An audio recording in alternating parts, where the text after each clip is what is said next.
जय हिंद। आप सभी का एटवस वनडे एकेडमी में स्वागत करता हूं। दोस्तों, आज जनरल साइंस में एक नए चैप्टर की शुरुआत करनी है जो कि ऊष्मा और ऊष्मागतिकी है। ऊष्मा और ऊष्मागतिकी, हीट एंड थर्मोडायनेमिक्स, यह एक नया चैप्टर दोस्तों जनरल साइंस का, सामान्य विज्ञान का आज शुरू किया जाना है। ठीक है, तो आइए सबसे पहले हम लोग इस ऊष्मा को, ताप को समझते हैं कि यह ताप क्या होता है और यह ऊष्मा क्या होती है। ठीक है, और इन दोनों में क्या डिफरेंस होता है। सबसे पहले हम लोग ताप समझते हैं कि यह ताप क्या है। यह ताप क्या है? ताप का मतलब यह टेम्परेचर दोस्तों क्या है। ठीक है, इस टेम्परेचर की बात की जाए तो आप कैसे किसी को कह सकते हो कि यह तापमान है, कैसे आप तापमान को डिफाइन कर सकते हो। देखो, यह कुछ भी नहीं है, यह सिर्फ जो है, यह एक बॉडी है, यह एक बॉडी है दोस्तों। यह ठंडी है। कैसी है? ठंडी है, अर्थात यह कोल्ड बॉडी है। ठीक है, और यहाँ पे एक दूसरी बॉडी है, यहाँ पे एक कोई दूसरी बॉडी है, दूसरी कोई वस्तु है। ठीक है, और यह दोस्तों कैसा है? यह हॉट है, अर्थात यह गर्म है। ठीक है, तो यह तापमान क्या है? बस दोस्तों इसी ठंडे और गर्म के बीच में जो तुलना होता है, कंपैरिजन हो रहा है, उसी को तापमान कहते हैं। बस यह क्या है? तापमान जो है वह ठंडी वस्तु और इस गर्म वस्तु के बीच में तुलना है, बस और कुछ नहीं है। What is temperature? Temperature is a comparison between hot body and cold body. Hot body और cold body के बीच में जो कंपैरिजन होता है उसी को क्या कहते हैं? तापमान कहते हैं या फिर ताप कहते हैं। क्लियर हो गया? यहाँ तक बातें आपको समझ में आ रही हैं? एक एग्जांपल मैं आपको बताता हूँ। जैसे देखो, आपके घर पे जैसे दोस्तों मान लो कि एक ग्लास में पानी रखा हुआ है, ठीक, और इसके बाद एक बर्तन है और उस बर्तन में आइस रखी हुई है। फ्रीजर में मान लो आइस निकाला, आइस निकाल के एक ठो लोटा में, कटोरी में रख दिया है। इसमें ये आइस भरा हुआ है। ठीक है, आप इसको समझो, ये आइस भरा हुआ है। ठीक, और यहाँ पे दोस्तों एक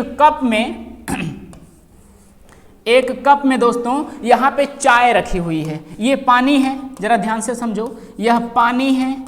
ठीक है, ये बर्फ है और ये क्या है? चाय है। ये पानी है, यह बर्फ है, ये चाय है। अब अगर हम आपसे कहें कि इसमें तापमान इन दोनों में किसका ज़्यादा है, अगर हम आपसे कहें कि बर्फ और पानी में तापमान किसका ज़्यादा है, तो आप कहोगे सर कि बर्फ के कंपेयर में पानी जो है इसका तापमान ज़्यादा है। ठीक है, इसका तापमान ज़्यादा है। लेकिन वहीं अगर हम चाय से इसका कंपैरिजन करते हैं तो आप कहोगे कि सर यह पानी जो है वह चाय के कंपैरिजन में कैसा है? ठंडा है। चाय के कंपैरिजन में कैसा है? ठंडा है। जबकि बर्फ के कंपैरिजन में कैसा है? गर्म है। तो दोस्तों तापमान जो होता है वह किन्हीं दो वस्तुओं के बीच में ठंडाहट और गर्माहट को प्रकट करता है कि कोई वस्तु कितनी ठंडी और कोई वस्तु कितनी गर्म है। ठीक है, इतनी बात समझ में आ गई? चलिए, अब आपको एक मैं एग्जांपल समझाता हूं। जैसे कि आपने देखा होगा कि एक लकड़ी, यह लकड़ी है, लकड़ी का एक पीस है और यह आसमान, एकदम खुली आसमान में रखा हुआ है और इसी के बगल में एक लोहा का पाइप है। ऐसे ये देखो, ये लोहे का पाइप है। ठीक है, और आप जब सुबह सुबह जाओगे लकड़ी और लोहे को उठाने के लिए, अभी ठंडी है तो भैया देखो टोपी उपी लगाए ना, तो अगर आप जब इस लोहे की पाइप को टच करोगे तो आपको क्या महसूस होगा? आपको यह दोस्तों महसूस होगा कि जो ये लोहे वाली रॉड है, ये जो लोहे वाली पाइप है, ये ज़्यादा ठंडी होगी, जबकि ये वाला लकड़ी वाला जो है ये गर्म होगा। सॉरी, गर्म नहीं होगा, मतलब कि ये कम ठंडा होगा इन कंपेरिजन टू लोहा के। ऐसा क्यों? जैसे आप लोहे को पकड़ोगे तो लोहे के कंपैरिजन में दोस्तों आपकी बॉडी गर्म है, आपकी त्वचा गर्म है, और आपकी त्वचा से हीट जो है, यह तापमान जो है वो ट्रांसफर होने लगेगा किसमें? इस लोहे में। और कब तक ट्रांसफर होगा दोस्तों? जब तक यह दोनों बराबर ना हो जाए, जब तक दोनों बराबर ना हो जाए। क्लियर है? तो तापमान आपको समझ में आ गया। तापमान जो है इस कोल्ड बॉडी और हॉट बॉडी के बीच में क्या है? तुलना को शो करता है, अर्थात कंपैरिजन को यह शो करता है। तुलना करना ही क्या कहलाता है? तापमान कहलाता है या फिर ताप कहलाता है। क्लियर? चलिए आइए अब हम लोग जरा हीट को समझते हैं कि यह हीट क्या है। हीट या फिर यह उष्मा क्या है? यह हीट। अब यहां तक ये स्क्रीनशॉट ले लो, आप इसको आप स्क्रीनशॉट ले लो। इसमें ये थ्योरी चीजें हैं, बहुत ज्यादा इसमें से पूछेगा नहीं। अभी आगे जो पूछने वाला उसको बताएंगे आपको। चलिए अब आइए दोस्तों, हम लोग समझते हैं कि इस हीट के बारे में। यह हीट क्या है? देखिए यह हीट क्या है, यह उष्मा क्या है? किसी वस्तु का आंतरिक, किसी वस्तु में जो आंतरिक उष्मा होती है, जो आंतरिक ऊर्जा होती है, किसी वस्तु का आंतरिक ऊर्जा, किसी वस्तु में उपस्थित आंतरिक ऊर्जा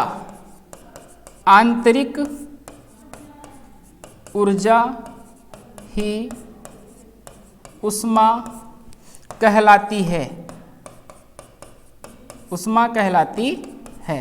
ठीक है, किसी वस्तु में उपस्थित जो आंतरिक ऊर्जा है दोस्तों, उसी को क्या कहते हैं? उसी को हीट कहते हैं, उष्मा कहते हैं। बात समझ रहे हो? अब हर वस्तु के पास अपनी एक ऊर्जा होती है, हर वस्तु के पास अपनी ऊर्जा होती है, और वही उस वस्तु का क्या होता है? उष्मा होता है। बात समझ रहे हो? वही उस वस्तु का क्या होता है? उष्मा होता है। अब एक बात दोस्तों यहां से ये याद रखना कि ये जो हीट है, इसका मात्रक जो है, इसका क्या है? मात्रक। तो याद रखना दोस्त, इसका मात्रक जो है वो जूल है। क्या है? जूल है। ठीक है, और अगर आपसे यह पूछे कि 1 जूल कैलोरी भी बोलता है, जैसे हम लोग जो ऊर्जा लेते हैं, जो हमारी खाने से जो हमको ऊर्जा मिलती है, अब देखो खाने में भी ऊर्जा होती है, खाने के पास भी हीट होता है, वो हमारी बॉडी में जाएगा तो हमको ऊर्जा प्रदान करता है। तो जो हम लोग ऊर्जा लेते हैं उसको हम लोग दोस्तों कैलोरी में मापते हैं, कैलोरी में मापते हैं। तो कैलोरी भी जो है दोस्तों, याद रखना कैलोरी, ठीक है, यह कैलोरी भी किसका मात्रक है? तो इस हीट या फिर उष्मा का मात्रक है। और अगर आपसे यह पूछा जाए कि 1 कैलोरी बराबर कितने जूल, तो 1 कैलोरी जो है दोस्तों वह 4.18 जूल के बराबर होता है, 4.18 जूल के बराबर होता है। इतनी बात आपको याद होनी चाहिए। जूल भी इसी का मात्रक है दोस्तों। किलो, आप किलो कैलोरी भी कह सकते हो और कैलोरी भी आप समझ सकते हो। किलो कैलोरी, किलो कैलोरी, ठीक है, किलो कैलोरी कहा जाए या फिर आप कैलोरी की बात करो तो 1 कैलोरी जो है दोस्तों यह 4.18 जूल के बराबर होता है। इस बात को आपको याद रखना है, ठीक है। और यह किसका मात्रक है? तो यह हीट का मात्रक है, अर्थात यह उष्मा का मात्रक है। ठीक, चलिए अब आपने अभी तो यहाँ पे ये समझ लिया कि सर हमको तापमान, ये ताप समझ में आ गया और यह हीट या फिर उष्मा समझ में आ गया, ठीक है। अब जरा सर हमको ये बताइए कि इसका मापन कैसे करेंगे, इसे मापेंगे कैसे? तो आइए अब हम लोग समझते हैं दोस्त, यहाँ पे विभिन्न प्रकार के कुछ तापमापी हैं, कुछ थर्मामीटर्स हैं, और उन थर्मामीटर के माध्यम से किसी भी वस्तु का तापमान मापा जाता है। आइए उन हम विभिन्न प्रकार के थर्मामीटर को देखते हैं कि इनकी रेंज क्या है और उसमें क्या इंपॉर्टेंट है जो परीक्षा में आ सकता है। ठीक है, ये देखिए, तो यहाँ पे दोस्तों ये है टाइप्स ऑफ थर्मामीटर। सबसे पहले आप थर्मामीटर को समझो कि थर्मामीटर क्या होता है। आप थर्मामीटर से अनभिज्ञ नहीं हो, आप उसे बहुत अच्छी तरीके से जानते हो। जब डॉक्टर के पास हम लोग जाते हैं तो हमारे जीभ के नीचे वो क्या करता है, एक तो थर्मामीटर देता है, टू टू करता है तो हमको हमारा बुखार बताता है, तो वही थर्मामीटर है। लेकिन विभिन्न प्रकार के अलग अलग थर्मामीटर्स हैं। अब डॉक्टर वाला थर्मामीटर, हम जैसे मान लो कहीं आग जल रही है, अब मुझे ये देखना है कि उसका तापमान कितना है, तो डॉक्टर वाला थर्मामीटर उसमें डालेंगे तो चूं चूं करके टूट जाएगा वो। बात समझ रहे हो? क्योंकि उसका रेंज उतना नहीं है। तो यहाँ पे अलग अलग प्रकार के थर्मामीटर्स होते हैं और इनकी अलग अलग रेंज होती है। बात समझ रहे हो? इस बात को आपको याद रखना है। तो यहाँ पे देखिए दोस्तों, यहाँ पे आप ये देख रहे हो कि तापमापी के प्रकार में जो पहला तापमापी है वह है द्रव्य तापमापी अर्थात लिक्विड थर्मामीटर। क्या है? द्रव्य तापमापी अर्थात लिक्विड थर्मामीटर। यह 2 प्रकार का होता है, एक अल्कोहल थर्मामीटर होता है और दूसरा क्लिनिकल थर्मामीटर होता है। क्या होता है? एक अल्कोहल थर्मामीटर होता है और दूसरा क्लिनिकल थर्मामीटर होता है। ठीक है। अब दोस्तों ये जो अल्कोहल थर्मामीटर होता है इसमें क्या भरा जाता है, एथिल अल्कोहल।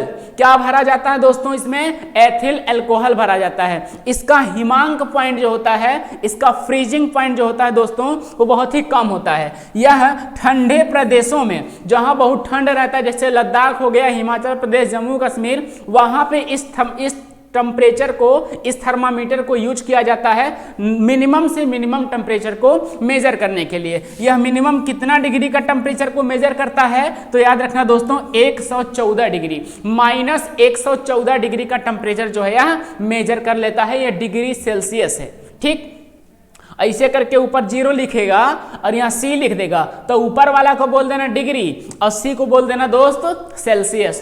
तो इसकी रेंज क्या है, ये 114 डिग्री सेल्सियस है। कितना है, 114 डिग्री सेल्सियस। ठीक है, बातें समझ में आ रही हैं। ठीक, चलिए अब यहाँ पे यह जो डॉक्टर साहब वाला थर्मामीटर है दोस्त, पहले एक थर्मामीटर यूज किया जाता था। आप लोग हो सकता है कि आपने देखा हो, लेकिन अब तो उसको रिप्लेस करके एक डिजिटल वाला थर्मामीटर आ गया है। पहले एक थर्मामीटर आता था तो जो कांच की नली में रहता था, कांच की नली के जैसा रहता था, उस पर रेंज लिखी हुई रहती थी, उस पर रेंज लिखा रहता था और उसमें एक लिक्विड भरा जाता था दोस्तों, पारा। याद रखना, ठीक है। क्लिनिकल थर्मामीटर में क्या भरा जाता है दोस्त, याद रखना पारा भरा जाता है। और वो डॉक्टर साहब क्या करते थे, जैसे मान लो कोनो लड़का का बुखार उखार मापना है तो कहते हैं बाबू अपना जीभ के अंदर इसको डालो और कुछ देर तक रखे रहो। तो टी वाला नहीं था जिसमें पारा भरा जाता है, तो पारा क्या करता है, धीरे धीरे ऊपर खिसकता है। अब जब ऊपर खिसकेगा तो डॉक्टर साहब देखेंगे कि पारा कहाँ तक पहुंचा है और तुरंत बता देंगे बाबू तुम्हारे शरीर का तापमान इतना है। बातें समझ में आ रही हैं, आपके शरीर का तापमान डॉक्टर चाचा तुरंत बता देंगे। बातें समझ में आ रही है कि नहीं। तो यहां से इस थर्मामीटर का यूज किया जाता था। ठीक है, लेकिन दोस्तों इसमें समस्या इस बात की कि कब तक लगाए रखना है, कभी कभी थोड़ा सा इसमें एक्यूरेसी इसकी सही नहीं थी। बात समझ रहे हो, तो उसको रिप्लेस करके अब डॉक्टर साहब का ले लिए हैं, अब डिजिटल थर्मामीटर ले लिए हैं। अब वो क्या करता है, यहाँ पे दिख रहा है आपको फिगर में ये वाला, ठीक है। ये थर्मामीटर दोस्तों ऐसा थर्मामीटर होता है कि अपने जीभ के अंदर लगाओगे तो ये कुछ देर के बाद ये टी टी करता है। 2 बार बोलेगा टी टी तो डॉक्टर कहेगा निकालो इसको बाहर। अब जब निकालोगे तो इसमें दोस्तों एक छोटा सा डिस्प्ले लगा होता है, एक छोटा सा डिस्प्ले लगा होता है और इस डिस्प्ले पे आपके शरीर का तापमान आ जाएगा और डॉक्टर साहब आपका तापमान देख के बोलेंगे बाबू तुमको पट्टी करने का जरूरत है, तुमको तुम्हारे शरीर का तापमान बहुत ज्यादा हो गया है। ये डॉक्टर चाचा बोलते हैं, हम नहीं बोल रहे हैं। ठीक है, चलो बात समझ में आ गया। तो द्रव तापमापी जो है दोस्तों 2 प्रकार का, अल्कोहल थर्मामीटर और क्लिनिकल थर्मामीटर। अल्कोहल और क्लिनिकल थर्मामीटर, बातें क्लियर हैं। चलिए अब दूसरा थर्मामीटर दोस्त याद रखना, इसमें कुछ इंपॉर्टेंट पॉइंट है, बस उन्हीं को आपको याद रखना, यहां से परीक्षा में आते हैं। स्थिर आयतन गैस तापमापी, कांस्टेंट वॉल्यूम गैस थर्मामीटर। इसमें दोस्त क्या किया जाता है, अलग अलग गैसें भर के तापमान को मापा जाता है। तो अगर आपसे पूछे जब H2 गैस भरा जाता है, जब उसमें दोस्त H2 गैस भरा जाएगा तो उसका जो रेंज होता है वह -200 से 500 डिग्री सेल्सियस के बीच में होता है। और जब N2 गैस का जो रेंज होता है वह 500 से 1500 डिग्री सेल्सियस के बीच में होता है। और हीलियम का -200 से 268 डिग्री सेल्सियस के बीच में होता है। यह दोस्तों गैसों के नाम और इनकी रेंज आपको याद रखनी है। ठीक है, यह स्थिर आयतन गैस तापमापी कांस्टेंट वॉल्यूम गैस थर्मामीटर है।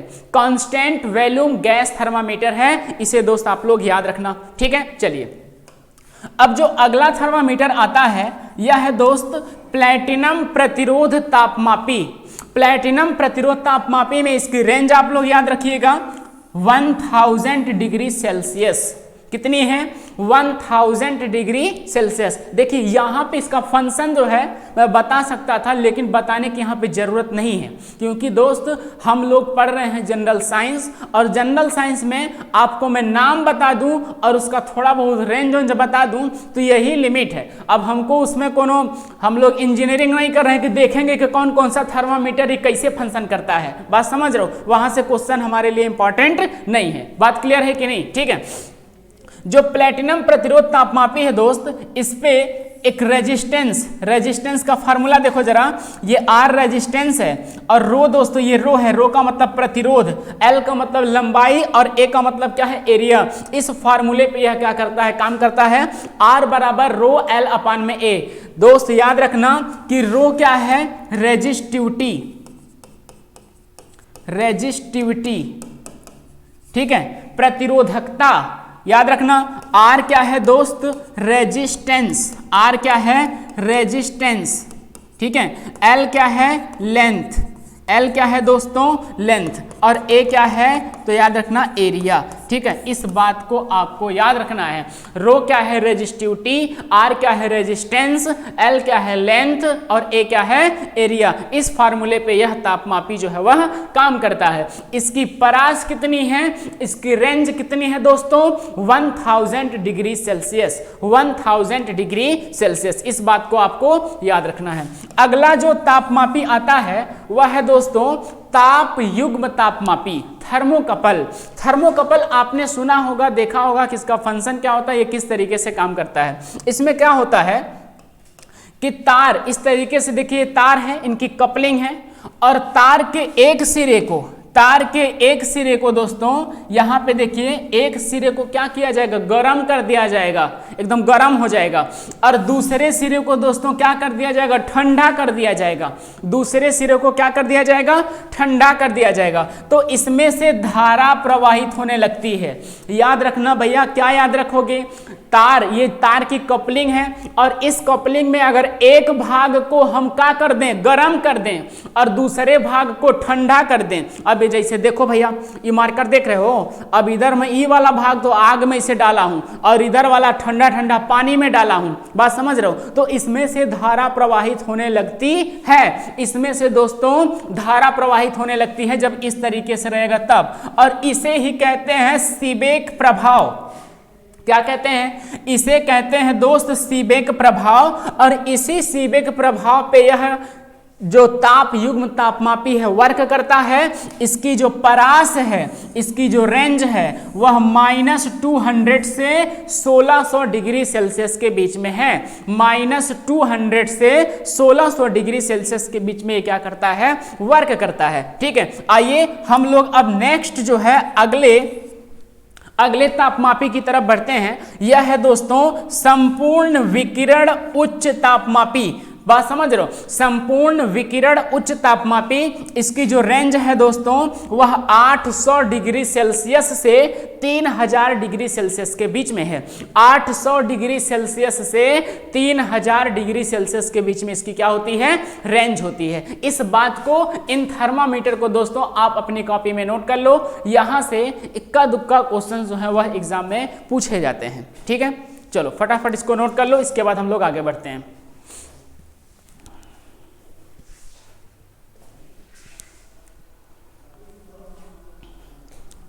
चलिए हो गया। आइए अब आप लोग जरा इन चचा का नॉर्मल सामान्य तापमान, इन चचा का जरा नॉर्मल वाला तापमान लिख लो भैया। लग रहे हैं ना ये चचा, हाँ। इनके शरीर का जो सामान्य तापमान है, सामान्य तापमान, एक मनुष्य, एक स्वस्थ मनुष्य जिसे किसी भी प्रकार का समस्या ना हो, कोनो रोग विरोग उसको ना पकड़ा हो, तो उसके शरीर का तापमान दोस्तों अलग अलग यूनिट में, अलग अलग मात्रक में हम आपको बता रहे हैं, इसको याद कर लीजिएगा। अगर वो स्वस्थ रहेगा तो 37 डिग्री सेल्सियस, ठीक, 37 डिग्री सेल्सियस, 98.6 डिग्री फ़ारेनहाइट, यह फ़ारेनहाइट में है। अगला सुनो भैया, केल्विन में पूछेगा तो 310 केल्विन, 310 केल्विन। इस बात को बाबू आपको याद रखना है। जितना टेम्परेचर मैंने आपको बताया है यह चीज आपको याद हो जानी चाहिए भैया। बात समझ रहे हो कि नहीं, ठीक है। चलो यह आपको याद होनी चाहिए। अब सुनो जरा, इधर लिख देता हूं नहीं तो आप लोग भूल जाओगे। यह सेल्सियस है, क्या है, यह सेल्सियस वाला तापमान है। यह फ़ारेनहाइट वाला तापमान है, और यह दोस्त ये केल्विन वाला तापमान है। ठीक है, ये जो डॉक्टर चचा हम लोग के शरीर का तापमान बताते हैं ना, जो टी करने वाला थर्मामीटर लिए हैं, वो जो तापमान बताता है दोस्त, वह ये वाला तापमान बताता है, ये वाला तापमान, फ़ारेनहाइट वाला तापमान। तो जैसे उससे पूछोगे डॉक्टर साहब हमारे शरीर का तापमान कितना बढ़ गया है, तो वो बोलेगा ए बाबू तुम्हारे शरीर का तापमान जो है ना वो 100 डिग्री फ़ारेनहाइट है। कहोगे तुम डिग्री में बताओ, डिग्री सेल्सियस में बताओ, हम नहीं मानेंगे, तो इसे कन्वर्ट करना पड़ेगा। लेकिन याद रखना कि जो हमारे शरीर का तापमान डॉक्टर चचा वाला थर्मामीटर बताता है वह फ़ारेनहाइट में बताता है। किस में बताता है? फ़ारेनहाइट में बताता है। और एक स्वस्थ मनुष्य के शरीर का जो सामान्य तापमान होता है वह 37 डिग्री सेल्सियस में, ठीक है। और इसके बाद दोस्तों फ़ारेनहाइट में बोलेगा तो 98.6 डिग्री फ़ारेनहाइट, और अगर केल्विन में बोलेगा तो याद रखना 310 केल्विन। 310 केल्विन दोस्तों आपको याद रखना है, ठीक है। आइए अब हम लोग थोड़ा सा इस फार्मूले का कन्वर्जन सीखते हैं। यहाँ से दोस्त ये वेरी इंपॉर्टेंट है, यहाँ पे क्वेश्चन भैया खूब बनता है। यह वेरी इंपॉर्टेंट फार्मूला है। अब इसका एक सेकंड वर्जन बताऊं आपको, आप लोग घबरा गए होगे, अरे सर तो 100 लिखा है, उन्हें तो पढ़ा ही नहीं है। देखो आप दोस्तों यह रोमर वाला फार्मूला तो आपने पढ़ा ही नहीं होगा, रोमर वाला तो नहीं पढ़े हो, आप इतने पढ़े होगे C-0/100 बराबर K-273/100 बराबर F-32/180। यही आपने पढ़ा है ना। तो दोस्तों इसे देखो मैं थोड़ा सा और शॉर्ट में कैसे लिखता हूं। देखो 0 यहाँ है भैया, 0 यहाँ है, 0 यहाँ, ये कट जाएगा तो क्या बचेगा? 10 10 18 बचेगा, 2 पच्चे 10 और 2 पच्चे 10, ठीक है, और 2 9 18। बात समझ रहे हो? तो यही फार्मूला दोस्त हम कैसे लिख सकते हैं? C/5 बराबर K-273/5 बराबर F-32/9। ये भी फार्मूला वही है, ऊपर वाला ही। आप इसे ऐसे लिखो दोस्तों, और चाहे इस तरीके से लिखो, बात सेम है, ठीक है। इसी के लिए चलो आगे थोड़ा और लगा दूं, रोमर वाला भी लगा देता हूं, तो ये हो जाएगा R-0 बराबर 80, ठीक है। बात समझ रहे हो? या फिर आप इसे तो जरूर याद रखना भैया, ये वाला फार्मूला यहीं से ज्यादा क्वेश्चन पूछता है, यहां से ज्यादा क्वेश्चन दोस्त आपसे वो पूछेगा। अब चलिए, अभी कुछ भाई को ये तो बात समझ में नहीं आ रही होगी, सब क्या बता रहे हो, हमको आज कुछ पल्ले नहीं पड़ रहा है, बढ़िया से बताओ। इधर देखो, ध्यान से सुनो जरा भैया मेरी बात। देखो आप तो C देख रहे हो, तो C का मतलब याद रखो सेल्सियस। क्या है? सेल्सियस। C का मतलब सेल्सियस। K का मतलब दोस्त केल्विन, K का मतलब केल्विन।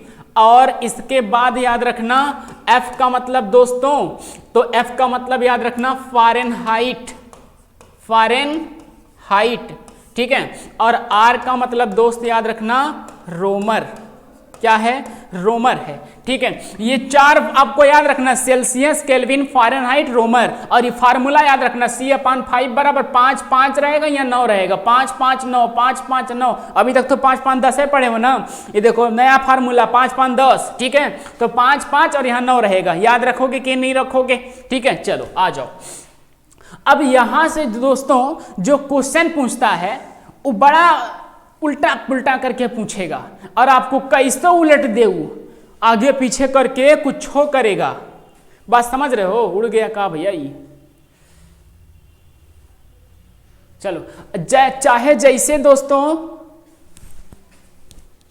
ये मच्छर आ गया, देखो इसका डिस्प्ले पे बैठ रहा है तो बूंदी मुंदी छाप दे रहा है, और देखो यही इसको उधर चेंज कर दिया था। चलो आ जाओ, जरा मेरी बात ध्यान से समझो कि यहां से किस प्रकार क्वेश्चन आएगा। वो कहेगा कि एक बॉडी है, उसके शरीर का तापमान डिग्री सेल्सियस में इतना है, तो उसे केल्विन में बताओ, उसे फ़ारेनहाइट में बताओ। इस तरीके से क्वेश्चन आता है, ठीक है। तो चलिए जरा हम लोग कुछ देख लेते हैं दोस्त। याद रखना डिग्री सेल्सियस से, जैसे मान लो कि आपको दिया है 37 डिग्री सेल्सियस, ठीक है, 37 डिग्री सेल्सियस। ठीक, और कह रहा है कि इसे तुम केल्विन में चेंज करो। किस में चेंज करना है? केल्विन में। तो जरा ध्यान से देखो, आपको दोस्त डिग्री सेल्सियस और केल्विन की बात हो रही है ना, तो ये वाले को छोड़ो, बस इसी को पकड़ो।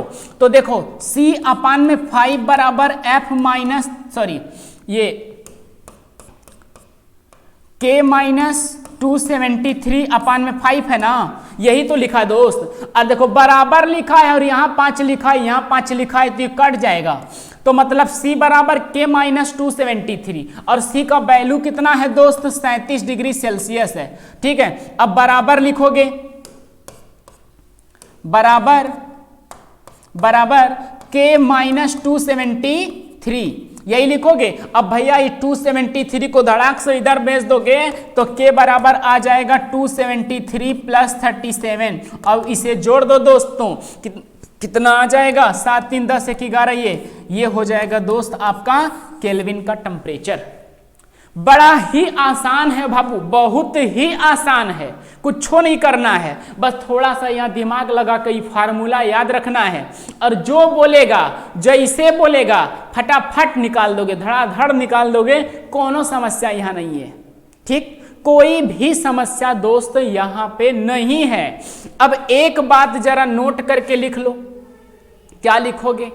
नोट करके आपको दोस्तों यह लिखना है कि -40 डिग्री सेल्सियस का जो टेम्परेचर है ना, इस पे जितना -40 डिग्री सेल्सियस का टेम्परेचर है उतना ही फ़ारेनहाइट में भी आता है। मतलब -40 डिग्री के सेल्सियस पे आपको डिग्री सेल्सियस और फ़ारेनहाइट ये दोनों बराबर दिखेंगे। तुम लोग को सर समझ में नहीं आया? आओ देखो इधर। तो C अपान में 5 बराबर, ये फार्मूला देखो, C अपान 5 और F माइनस 32 अपान में 9, F माइनस 32 अपान में 9। ठीक है, यही है भैया। तो देखो C का वैल्यू कितना कहने के लिए बोल रहा है? 40।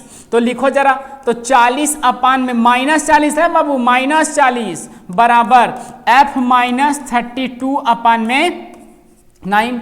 5 एकम 5, 5 अट्ठे 40, तो ये -8 बराबर F माइनस 32 अपान में 9 है ना।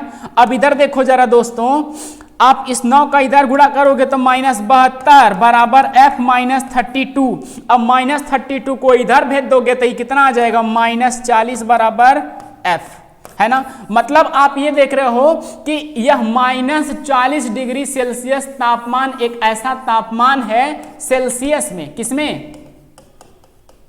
सेल्सियस में। ठीक है, सेल्सियस में दोस्तों यह एक ऐसा तापमान है जिसमें डिग्री सेल्सियस और फ़ारेनहाइट का तापमान दोनों बराबर होता है, जिसमें डिग्री सेल्सियस और फ़ारेनहाइट का तापमान दोनों बराबर होता है। ये बात आपको याद हो जानी चाहिए। ठीक है, अब चलो मैं आपको जरा कुछ और क्वेश्चन कराता हूं, जरा आ जाओ भाई। चलिए एक क्वेश्चन मैं आपको दे रहा हूं, जरा हमको फटाफट निकाल के बता दो भैया। जैसे हमने कहा कि फ़ारेनहाइट में जो दोस्तों तापमान है, या फिर वो डॉक्टर साहब वाला निकाल दूं? डॉक्टर साहब वाला बड़ा कंफ्यूज करता है। ठीक है, चलो डॉक्टर, जैसे मान लो कि डॉक्टर साहब बोले कि तुम्हारे शरीर का तापमान 120 डिग्री फ़ारेनहाइट है, बहुत ज्यादा हो गया, कम करता हूं, 110 ही लेता हूं। चलो भाई 110 डिग्री फ़ारेनहाइट। अब तुम बताओ कि डिग्री सेल्सियस में कितना होगा? डिग्री सेल्सियस में कितना होगा? तो आ जाओ, अब आपको करना क्या है? फ़ारेनहाइट और डिग्री सेल्सियस की बात कर रहा है ना, तो ये पकड़ो और ये पकड़ो। तो C अपान में 5 बराबर F माइनस 32 अपान में 9। ठीक है, F माइनस 32 अपान में क्या हो जाएगा? 9। डिग्री सेल्सियस तो दोस्त हमको निकालना है और F की वैल्यू कितनी है? 110 माइनस 32 बटे कितना हो जाएगा? 9। ठीक है भैया, अब 110 में से दोस्त 32 घटा लो, तो 10 में से 2 गया तो 8 हो जाएगा, और 10 में से 3 गया तो 7 हो जाएगा, और बटे 9 कर दो। बस इसे भाग दे दो भैया, 9 8 72 और 9 9 81, तो ज्यादा हो जाएगा। अच्छा बचा है 5 इधर, तो 5 का गुणा भी कर दो। 5 का गुणा कर दोगे। अरे जोड़ घटाना गुणा भाग तो आता होगा ना भैया, तो बस ऊपर वाले का गुणा करके 9 से भाग दे दोगे तो दोस्त आपका क्या आंसर आ जाएगा, ठीक है, तो आपका सी का वैल्यू आ जाएगा। आप डॉक्टर साहब को तुरंत बता देना धड़ाक से कि हमारे शरीर का तापमान डिग्री सेल्सियस में इतना है। आप तो हमको फ़ारेनहाइट में बता रहे हो ना, और हम आपको डिग्री सेल्सियस में बता देंगे, हम आपको डिग्री सेल्सियस में बता देंगे। चलो घर का काम जरा नोट कर लो भैया फटाफट अपना। वैसे आप लोग बड़े बच्चे हो, काम देना तो अच्छा लगता नहीं है, लेकिन फिर भी नोट कर लो, नोट करो। पहला आप लोग ये चेंज करोगे, 30 डिग्री सेल्सियस को दोस्त आप केल्विन में चेंज करोगे। किसमें? रुको बढ़िया से लिखता हूं थोड़ा। 30 डिग्री सेल्सियस को आप लोग केल्विन में चेंज करना। दूसरा 300 केल्विन को दोस्तों आप डिग्री सेल्सियस में चेंज करोगे। तीसरा आप लोग हमें 105 डिग्री फ़ारेनहाइट को डिग्री सेल्सियस में बताओगे।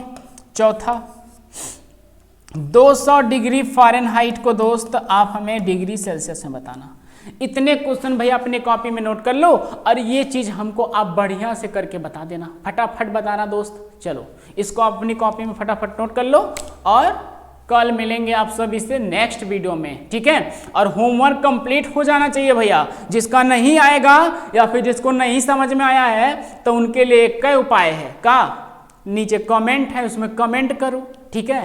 क्लास आपको कैसी लगी दोस्तों, प्लीज़ हमें आप एडवाइस ज़रूर दें, हमें एडवाइस करें कि आपकी क्लास में कुछ कमी अगर हम आपको लग रही हो, मतलब मेरी क्लास भैया आपकी नहीं, मेरी क्लास में अगर किसी प्रकार की समस्या आपको लग रही हो, या फिर आपको जैसी भी क्लास लगती है दोस्तों, तो प्लीज़ हमें आप कमेंट करके ज़रूर बताएं कि सर ये क्लास इस तरीके से है, या फिर आपकी क्लास में अभी ये चीज़ इंप्रूव करने की ज़रूरत है।